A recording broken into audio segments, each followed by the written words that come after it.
அனைவருக்கும் வணக்கம். என் பெயர் ஜீவநாதன் கலையரசன். நான் 4 தாமரை மாணவன். நான் திருக்குறளையும் அதன் பொருளையும் ஒப்புவிக்கப் போகிறேன்.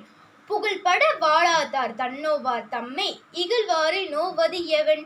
தமக்கு புகழ் உண்டாகுமாறு வாழ முடியாதவர் தம்மை தாமே நொந்து கொள்ளாமல் தம்மை இகழ்கின்றவரை நொந்து கொள்வதால் பயனில்லை. தொட்டனை தூறும் மணக்கேணி மாந்தர்க்கு கற்றனை தூறும் அறிவு. எந்த அளவுக்கு தோன்றுகின்றோமோ அந்த அளவுக்கு நீர் மணக்கேணியில் ஊறும். அதுபோல எந்த அளவுக்கு கல்வி கற்கின்றோமோ அந்த அளவுக்கு அறிவு வளரும்.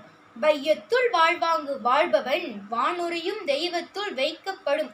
உலகத்தில் வாழ வேண்டிய அறநெறியில் நின்று வாழ்கின்றவன் வானுலகத்தில் உள்ள தெய்வத்தோடு சேர்த்து மதிக்கப்படுவான். தோன்றின் புகழோடு தோன்றுக அஃதிலால் தோன்றலின் தோன்றாமை நன்று.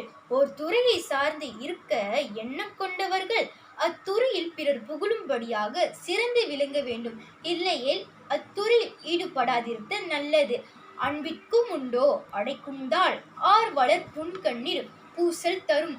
அன்புக்கும் அடைத்து வைக்கும் தாழ் எதுவும் உண்டோ? அன்புடையாரின் சிறு கண்ணீரை உள்ளே இருக்கும் போது அன்பை பலரும் அறிய வெளிப்படுத்தி விடும். நன்றி.